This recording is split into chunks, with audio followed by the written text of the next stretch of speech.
मला वाटतं ही जी चर्चा सुरू झाली आज सकाळी सुरू झाली की विरोधी पक्ष नेता कोण होणार, कधी होणार, काय होणार, मला वाटतं सगळ्यात महत्वाचं म्हणजे कधी होणार हा एक विषय आहे.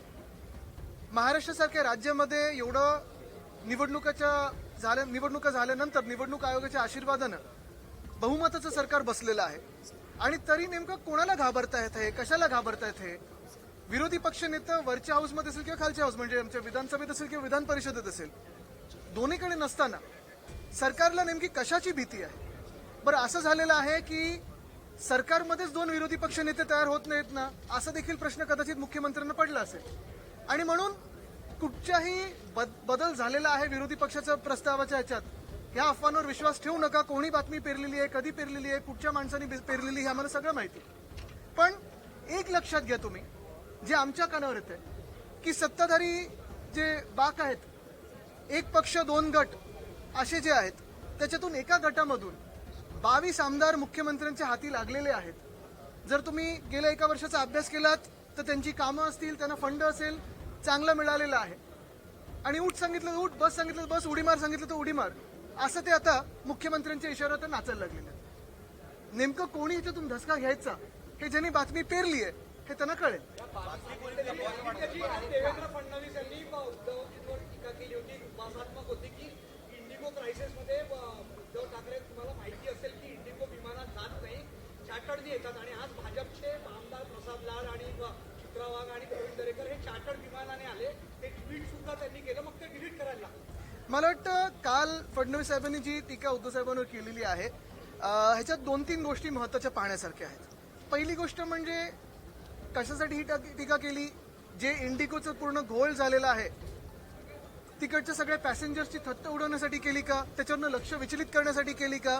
केंद्र सरकार किंवा भाजपचं केंद्र सरकार ह्याला प्रश्न विचारू नये म्हणून केली का? हा सगळा एक वेगळी गोष्ट झालीच. पण काल स्वतः मुख्यमंत्री हे चार्टर्ड प्लेननी आले, त्यांचं विमान 2दा मुंबईला गेलं, इतर मंत्र्यांना आणलं, दोन्ही उपमुख्यमंत्री चार्टर्ड प्लेननी आले, आज काही भाजपचे आमदार चार्टर्ड प्लेननी आले. पण ह्याहूनही पुढे जाऊन मी तुम्हाला सांगतो, विधानसभेच्या प्रचाराचं तर वेगळंच.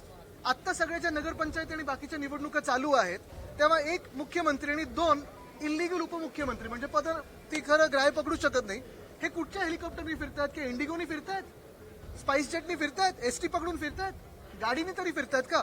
एक उपमुख्यमंत्री तरी असे आहेत जे गद्दार आहेत, त्यांच्या गावी जायला रस्ते नाही आहेत, 2-2 हेलिकॉप्टर जातात. तसंच जर पाहायला गेलं तर आत्ताच्या निवडणुकांमध्ये हे हेलिकॉप्टर घेऊन मंत्री, उपमुख्यमंत्री, मंत्री, मुख्यमंत्री फिरत आहेत. त्या हेलिकॉप्टरमधून ज्या बॅगा येत आहेत त्याच्यातून कुठच्या आनंदाचा शिदा वाटला जातोय हे देखील आम्हाला कळावं. कारण आम्ही ज्या विमानातून आलो आमच्या बॅगा तशा काही एवढ्या मोठ्या नव्हत्या. हे प्रचारात 3 तासासाठी तिथे जातात, मारत मोनोपली झाली आणि केंद्र सरकारचा देखील ही एअरलाईन ऐकत नाही, अशी दादागिरी करून केंद्र सरकारलाच हे उत्तर देणं गरजेचं. आणि नुसतं एका मंत्र्याला नाही तर केंद्र सरकार नेमकं काय करतंय ह्याच्यावर प्रश्न आहे. रुपये बघा पडलेला आहे, 90च्या पुढे गेलेला आहे. एशियामधली सगळ्यात खराब परफॉर्मिंग करन्सी ही आपली आहे रुपयाची. तसं पाहायला गेलं तर शेतकरी आत्महत्या वाढलेल्या आहेत. परवा देखील आमचे जे खासदार आहेत ओमराजेजी, त्यांना उत्तर आलेलं आहे की महाराष्ट्र शासनाकडून प्रस्ताव आला नव्हता, आता आल्यानंतर म्हणजे हे सगळं उत्तर आल्यानंतर आता प्रस्ताव पाठवलाय कर्जमुक्ती किंवा जी काही मदत असेल ती. म्हणजे एका बाजूला साफ लोकांबरोबर खोटं बोलायचं आणि दुसऱ्या बाजूला थट्टा करून लोकांचं लक्ष विचलित करायचं, ही त्यांची प्रवृत्ती. आदित्यजी कल एकनाथ एक मिनिट, मराठी पूर्ण होऊन हिंदी करूया.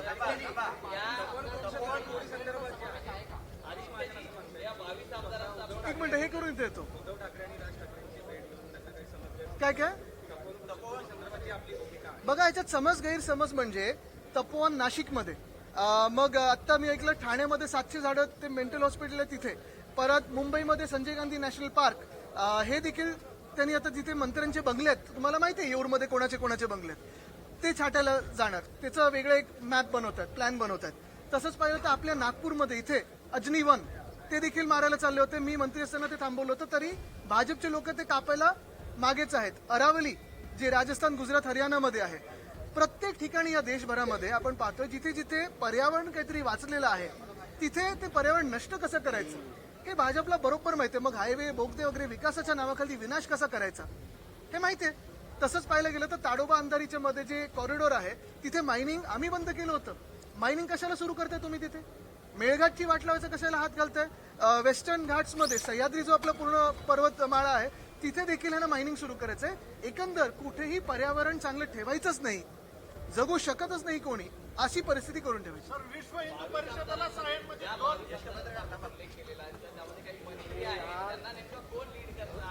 बघा त्या 22 आमदारांमध्ये मी असं कोणतरी व्हाईस कॅप्टन म्हणून स्वतःला म्हणतात सुद्धा, ह्यांचे काय उद्योग धंदे चालतात हे मला माहित नाही.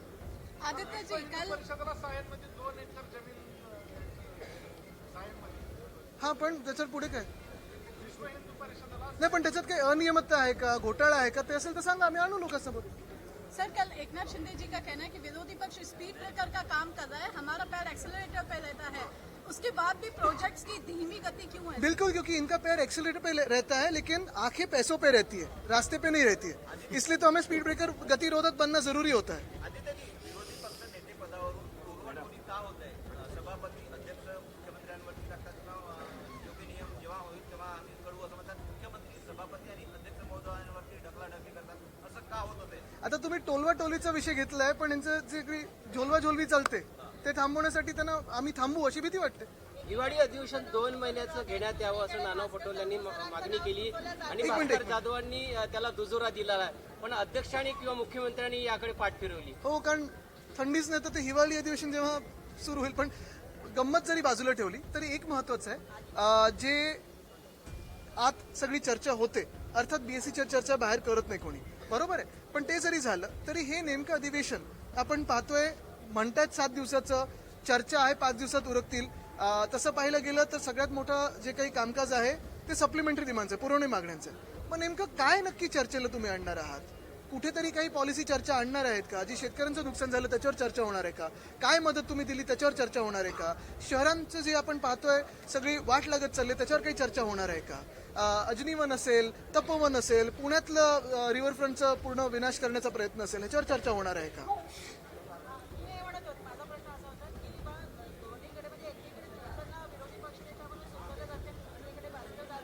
बिलकुल नाही, कुठेही दुमत नाहीये. आम्ही जे नाव पहिलं सुचवलेलं आहे तेच आहे.